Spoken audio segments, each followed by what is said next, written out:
Good evening once again, and thanks so much for watching our first session of self-discovery. And remember, this is 2018. We're just beginning, and we just need to unwrap a lot of things.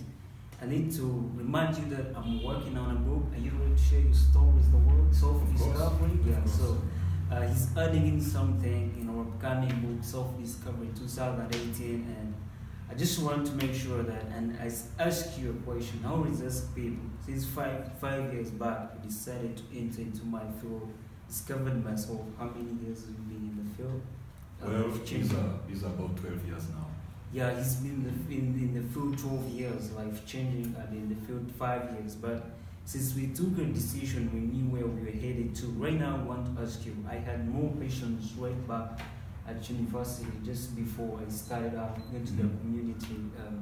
When I was into my adversity, when I was into alcoholism, when I was into smoking, my life was really getting down. When I was into drug addiction and everything, I was really asking myself, what is my life purpose? To something tormenting me, that spirit of leadership. Actually, do you know that some people right now, they are frustrated, they don't know where they're headed to. They don't set goals, they don't have their fire principles. I think that the book would have been here so that they can see the cards who's available on Amazon. They can try to check them out and read the things. Yeah. And I think reading makes powerful leaders. Oh yes, leaders are readers, and readers end up becoming leaders. If you want to lead, exactly, you must read. And if you are already leading and you want to continue leading, you must continue reading. Yes. So it's much more powerful. People tell us, man, people do not love to read. In the beginning, people told me, this is Africa, people don't love reading. That's a lie. You are wasting time. But everyone is saying, we are doing fourth prints. Which people? Which people? When you say people don't read, which people are you talking about? People? Quite often, they are talking about themselves. I say people don't read because I don't read. But people read. I mean, I've written 15 books and I have sold thousands and thousands of copies. So to who? Selling them to who? To somebody who is reading. Exactly. So when you say people are not reading, it could just be that you are not reading, but others are busy empowering themselves. They are equipping themselves because they know that they cannot build anything that is bigger, that is over and above their own level of self-development. So when you pursue personal development, through equipping yourself, continuous self-betterment, then you are on your road to success. Yeah, thanks so much. You are on your road to success. And most people wish to have that successful image. It's on their mind, but they never take a step. There's something powerful you shared one time on Facebook. You say that once people tell you an opinion, let's say it's negative, just know that it's theirs. Exactly. It's your opinion. In the beginning, when I tried to discover myself in the journey, I came out to share these experiences. And some people told me, you're just a young man. I think 2013 there, I think we're just 20 years old. And someone told me, you were just going to write, who knows you, who's going to read your work? I mean, 5 years on the road, all these books have been going away, I'm writing more titles. Where are these books? People read, and we just want to encourage you. He has encouraged you that leaders are readers. So in the journey of self-discovery, you need leadership and a lot more topics that we are going to be bringing up.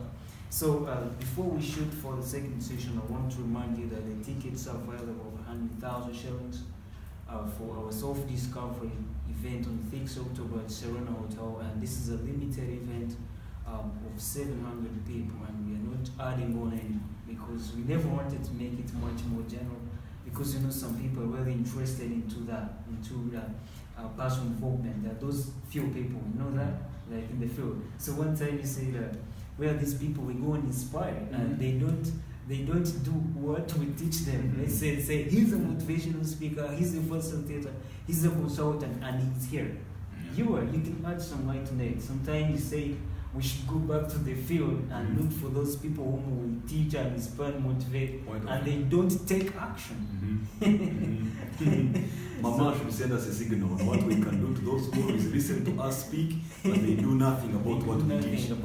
So they are saying over and over. So sometime back, I had a live stream with Mike Babu, and we talking about insanity.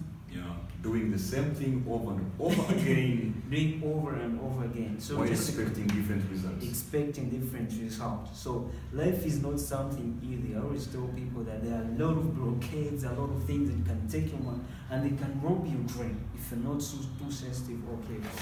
So right away here, I wanted to see entitlement. How has entitlement affected leadership performance? Mm-hmm. Well, entitlement is a big problem to leadership performance. Exactly. And when we say entitlement, it just comes from that word to be entitled. We are talking about having that sense of feeling that people owe you something, that organizations owe you something, that the community owes you something, that the nation owes you something, and so you have to exert your whole mass all over the place like a grass-thatched Pharisee telling everybody to do something for you. That's the sense of entitlement. Once you have that kind of feeling, that kind of thought, that kind of approach to life, you can be sure your leadership performance will come down. Why? Because first of all, the sense of entitlement, it breeds pride. Once you are always moving out telling people, have you forgotten I am the chairman? I am the CEO of this place. When I come in, all of you stand up and salute. You know, you are ending up being a proud person. Entitlement breeds pride, and pride does not sleep in the same bed with good leadership, does it? Yeah, but also, you got something. Pride does not sleep in the same bed with the leadership. Not even the same room. Not even in the same Not even the same compound. Not even in the same compound. He's talked about a powerful point right here. They do not share the palace. So which means that if you're a leader and you're based on entitlement, means that this story of this man, was he from Congo? I don't remember. This man was taking over all the money from the government and it's too luxurious. That was President Mobutu Sese Seko Kungwendo Wazabanga. He had a sense of entitlement, and we are coming here to address this issue in the journals of discovery. These are just few things that are killing the companies, organizations, and families. I'm the father here, I'm the mother here, I'm the elder brother here, I'm the elder sister here. Have you forgotten I am your husband? You know those kinds of statements. And by the way, that sense of entitlement contaminates relationships. When people realize you are always out there to ask for entitlements, they tend to avoid you. They tend to avoid you because every time you come to them, you are trying to ask to be given, but you never go to give. And you know, we talk of the Dead Sea. You know why it's called the Dead Sea? It receives only, it never gives up. It receives water from every other source, but there is no river that gets out of the Dead Sea. So because it only receives and it never gives, it died. It's called the Dead Sea. So entitlement kills relationships. Not only that, that sense of entitlement makes you focus on the wrong thing. As a leader, the right focus should be on the impact you are having on the people. But the sense of entitlement makes you focus on the benefit you are giving, you are getting, making you somebody who is not focused on the right thing in leadership. But also, the sense of entitlement is the birthplace for selfishness.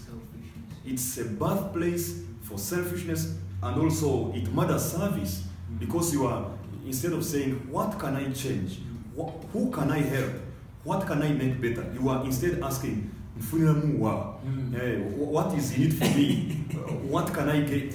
So you end up becoming more of a liability than an asset to the people that you lead when you have that sense of entitlement. Very powerful. And he talked about something that corrupts, that entitlement corrupts destiny, it corrupts everything you do. Because it's kind of something like selfishness. You talked about selfishness. You know, that thing you're talking about, powerful CEOs, we are talking about powerful founders, powerful families. Because when I look at myself as a young person, I have a vision. I need to have a strong family, and to become a powerful leader, I need to have to give service to the world community. I don't want to limit myself. So we just want to encourage you that young people also there are people right now who are too educated, running organizations, but have problem with employees because of a sense of entitlement. It's kind of something that I thought about in my journey to have this self-discovery journey, this teaching is given out to you there. Because one time you said, if self-discovery, or if everyone is leading according to how they discover themselves, in the nations, in the governments, in schools, everywhere, even in the local village. Today they're taking LOC1 votes, but someone be like, I can't stand for the LOC1 vote.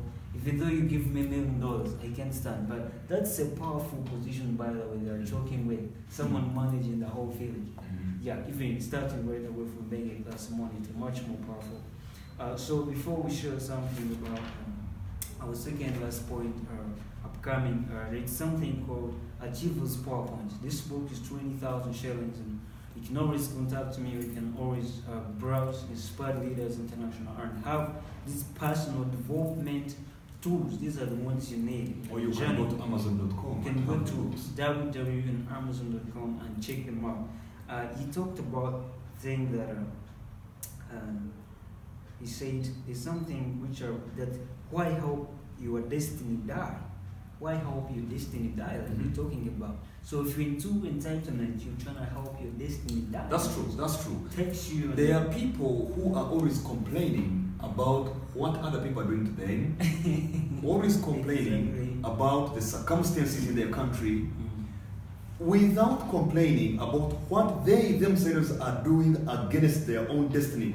They are helping their destiny to die. They are helping their purpose to be suffocated. They are busy castrating their dreams, but they don't complain about that.